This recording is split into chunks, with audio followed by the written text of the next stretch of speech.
والنجم إذا هوى ما ضل صاحبكم وما غوى.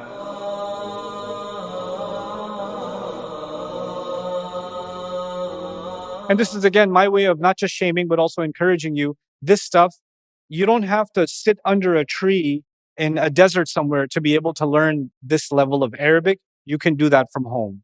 And you, this generation, has zero excuse. Zero. People back then, I don't have a camel.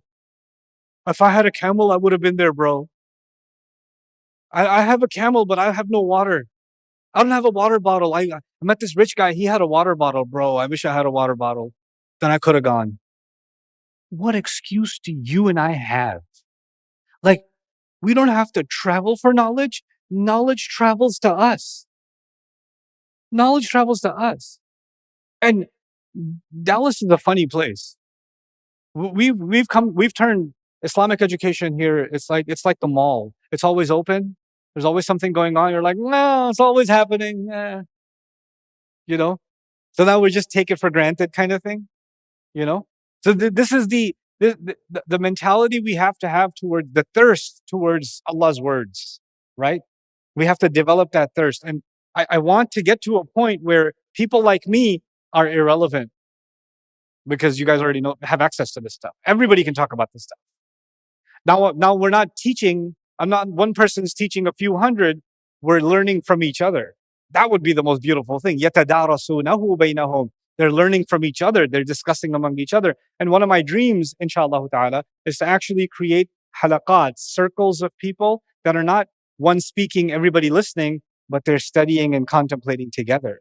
They're exchanging together. I mean, I have that with my geek squad, not at Best Buy, my own geek squad, but inshallah, the entire ummah can develop that culture around the world. By the way, Ibn Kathir rahimahullah read this as di'za, not just diza, but di'za, which is also interesting because di'za is a hiccup, like it gets stuck, like it's not smooth, like it's interrupted, like the idea itself is so choppy and disjointed. The ideas have no continuity in them, neither does the word or its syllables. Di'za. This is one of the right readings of this ayah too. Now we get to the heavy stuff. In hiya illa asma'un sammaytumuha. Let me translate first. These are nothing but names that you came up with. These are nothing but names that you named. That's what it says. But let's talk about the word names. There's a name for this thing. What is it? Come on. There's a name for this thing. What is it? Okay. When you have a little baby, they can see this too, but they don't know how to name it. They don't know how to name it, right? Now, stay with me. This exists, but it took you a while before you could learn its what? Name. The thing comes first or the name comes first? The thing comes first. Then as you learn the name. But you know what Allah is saying here? These are just names. There's no thing. You're saying pen, but there's no pen. You're saying Lat, Manat, Uzza. They're figments of your imagination. They're just names that you came up with. They're not even names for an actual thing. That's not Lat, that's a rock. That's not Manat, that's plywood. That's not Uzza, that's sheetrock. That's not their name. These are just made up, so concepts that have no reality. You understand? In hiya illa asma'un sammaytumuha. This is what you could call mythology. Mythology is you name a bunch of gods and, warriors and stories, and none of them have a reality. They're just myth. Now, I want to compare this with Allah Himself, because these are their gods, which are just names. I started thinking about this is the group of surahs, including Surah Al-Rahman. And Surah Al-Rahman, Allah says, تَبَارَكَ اسْمُ رَبِّكَ ذِي الْجَلَالِ وَالْإِكْرَامِ. And He also says before this, وَيَبْقَى وَجْهُ رَبِّكَ ذُو الْجَلَالِ وَالْإِكْرَامِ. Allah's name is mentioned as blessed, and Allah's face is mentioned as blessed. Allah's name and Allah's face. The face represents the reality, like the pen is the reality. The name represents what? The term, the description, the idea. that helps you recognize. Allah Azza wa Jal has both the ism and the reality. تبارك اسم ربك ويبقى وجه ربك ذو الجلال والإكرام. And in both cases, the description is of the reality. Dhil Jalal goes back to Rabb, because Rabbika Dhil Jalal, they're both majroor. And in the first, Wajh and Dhul Jalal. So the glory belongs to the reality in these ayat. It's a very powerful concept contradicting what they're saying. You guys come up with concepts, you come up with a theory, you come up with a story, then that story becomes reality for you. It becomes alt facts for you. This is what Allah is saying in hiya illa asma'un sammaytumuha. Asma, ism also, there's a famous hadith. I'm mentioning a portion of it. وَفِي الْحَدِيثِ يَا غُلَامُ سَمِّ اللَّهِ. The Rasul said, boy, say Bismillah. Invoke God's name. So samma doesn't just mean to name, but to call upon someone. To call upon someone by their name. So these are just names you call upon that you made up yourselves. These are just names that you just invoke when nobody's listening. Nobody's listening to these cries. You're just crying to a stone. That's all you're doing. Antum wa aba'ukum. You came up with these names and your ancestors came up with these names. That's weird because they didn't come up with the names. Who actually came up with the names? The ancestors. They only followed it, right? They didn't name them. They just followed them. But what did Allah say? You named them, you and your fathers. So who's he blaming first? You. But if you think about it, the one you should be blaming first is who? The fathers. They started it. They're the ones who did it. I'm traumatized by my grandfather's shirk, bro.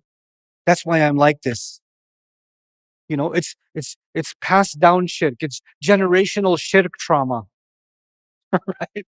That's what this is. Blame them, don't blame me. You know what Allah is saying here? He's saying, yeah, they came up with those names and they taught them to you.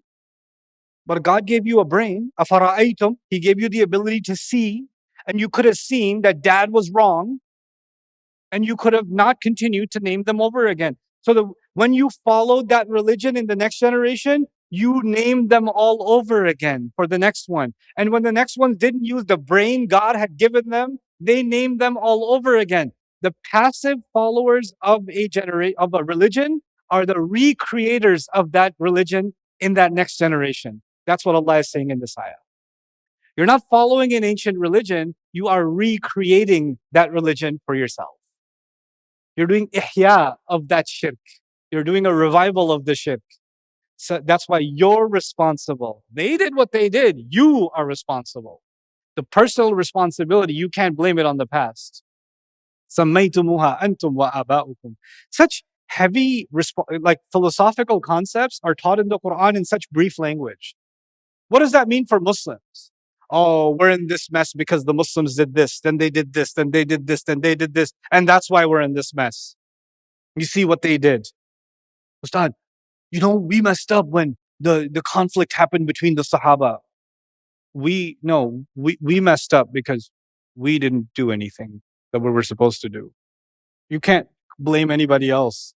They have their history. تِلْكَ أُمَّةٌ قَدْ خَلَتْ لَهَا مَا كَسَبَتْ وَلَكُمْ مَا كَسَبْتُمْ. They're gone. They will earn what they earned what they had to earn. You're gonna earn what you're gonna earn. That's what he's saying here. أَنْتُمْ وَآبَاؤُكُمْ. This is also telling humanity a thing. Why are you so committed to something that's been passed down to you? You need to think in every generation. You need to restore in every generation. This is a scary reality. You know why? Because if Muslims become like this, and the religion gets passed down without thinking, just because my dad did it, that's why I do it. You know what happens then? Then the religion becomes easy to corrupt. Ibrahim alayhi salam built the Kaaba. And at some point in those generations, people started passing Islam down without thinking. Because it was Islam. All the shirk in Arabia are the lost Muslim children of Ibrahim. At some point, those generations stopped teaching their kids, why are you Muslim? at some point. And so they learned from just observing and behavior, and they added something, and they didn't think anything was wrong with it. And somebody came and added 1%, and another came in and added another percent, another percent. Before you know it, in 20 generations, it's 1,000% away from Tawheed and Islam. Before you know it, because nobody thought about it. We cannot pass Islam down to the next generation without making them thinkers. Without making them thinkers. This is what shirk. This is the origins of shirk.